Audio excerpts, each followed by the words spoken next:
Commonwealth క్రీడల్లో భారత బాక్సర్లు పతకాల పంట పండిస్తున్నారు. ఒక్కరోజే ఏకంగా 7 స్వర్ణ పతకాలను కైవసం చేసుకున్నారు.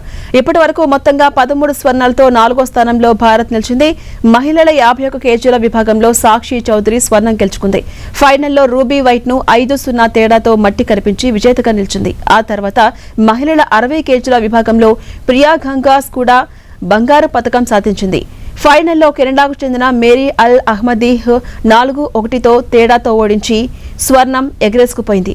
మహిళల 70 కేజీల విభాగం ఫైనల్లో అరుంధతి చౌదరి స్వర్ణం గెలుచుకుంది. ఇంగ్లాండ్కు చెందిన చాంటెల్ రీడ్ పై అరుంధతి 5-0 తేడాతో విజయం సాధించింది. ఇక ప్రీతి పవార్, జైస్మిన్ లాంబోరియా పసిడి పతకాలు దక్కించుకోగా 80 కిలోల విభాగంలో అంకుష్ ఫంగల్, 60 కిలోల పురుషుల విభాగంలో సచిన్ శివాజు సైతం స్వర్ణాలు దక్కించుకున్నారు. దీంతో బాక్సింగ్ లో భారత స్వర్ణ పతకాల సంఖ్య 7కు చేరింది.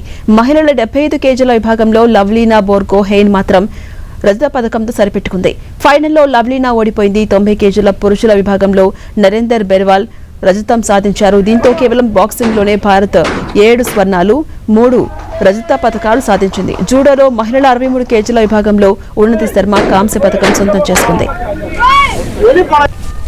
ఇక పురుషుల ట్రిపుల్ జంప్ విభాగంలో భారత అథ్లెట్లు మెరిశారు. ప్రవీణ్ చిత్రావేల్ 16.58 మీటర్ల ఎత్తు ఎగిరి రజతాన్ని సాధించారు. మరో అథ్లెట్ సెల్వ ప్రభు 16.52 మీటర్స్ ఎత్తు ఎగిరి కాంస్య పథకం అందుకున్నారు. దీంతో భారత్ ఓవరాల్ గా ఇప్పటి వరకు 13 స్వర్ణాలు, 17 రజతాలు, 9 కాంస్య పథకాలు సాధించి మొత్తం 39 పథకాలతో మెడల్స్ టాలీలో 4వ స్థానంలో దూసుకొచ్చింది.